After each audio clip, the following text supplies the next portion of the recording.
গভীর রাতে দফায় দফায় ইরানে হামলা করেছে যুক্তরাষ্ট্র। জবাবে বাহরাইনে অবস্থিত যুক্তরাষ্ট্রের পঞ্চম নৌবহরে হামলা চালিয়েছে ইরান।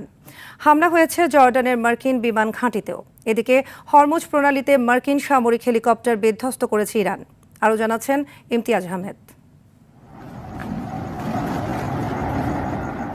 হরমুজ প্রণালীতে মার্কিন সামরিক হেলিকপ্টার ভূপাতিত হওয়ার ঘটনাকে কেন্দ্র করে নতুন মাত্রা পেল ইরান যুক্তরাষ্ট্রের উত্তেজনা।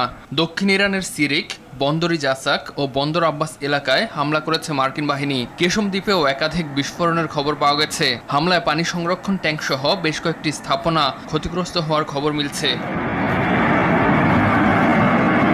এরপর ইরানও তাৎক্ষণিকভাবে পাল্টা প্রতিক্রিয়া দেয়। বাহরাইনের মার্কিন পঞ্চম নৌবহরে ড্রোন হামলার কথা জানায় দেশটির Islamic Revolutionary Guard Corps IRGC।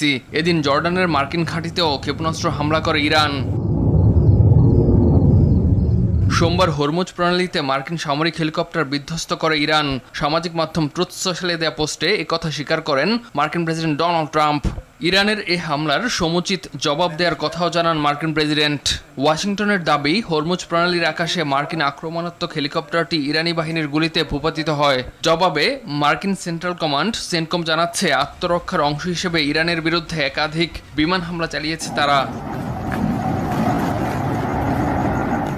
তবে ইরান বলছে, মার্কিন হেলিকপ্টারকে ইচ্ছাকৃতভাবে লক্ষ্য করা হয়নি।